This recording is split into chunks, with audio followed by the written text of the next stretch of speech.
Predictions in the job market are that reskilling and upskilling of the workforce would eventually become strategies to combat skill shortages owing to industrial revolutions and other factors.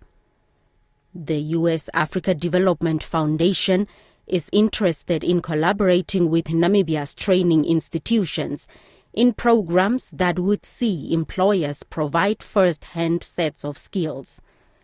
The U.S. African Development Foundation is an independent U.S. government agency established by Congress to invest directly in African grassroots enterprises and social entrepreneurs.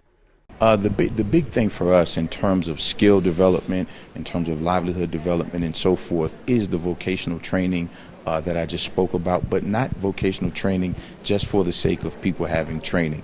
In the kind of training that we would support, you would have a 50-50 split between men and women.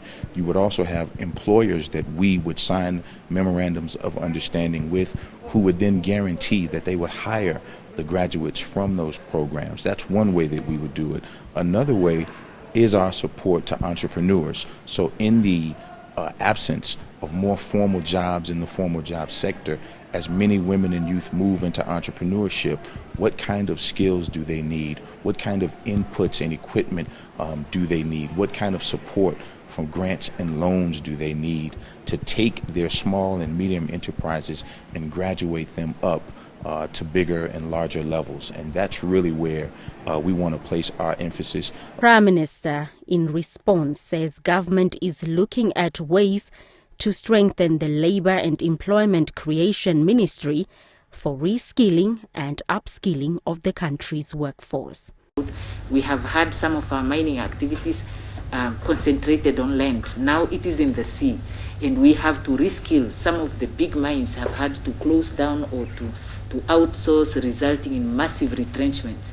And we are saying that we have to not only reskill those people, we actually have to up our capacity to be able to change with the changes in the industry.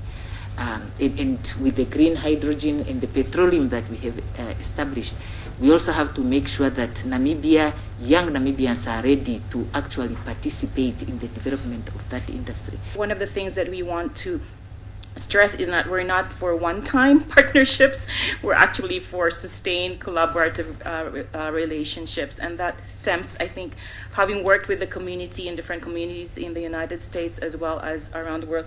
I think the key to that one is actually asking the community, the stakeholders, of what is important for them. It's not about what is important for us, but what is important for you. The business delegation from different states in the U.S.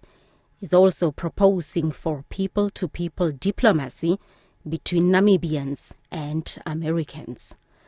Blanche Koreses, NBC News.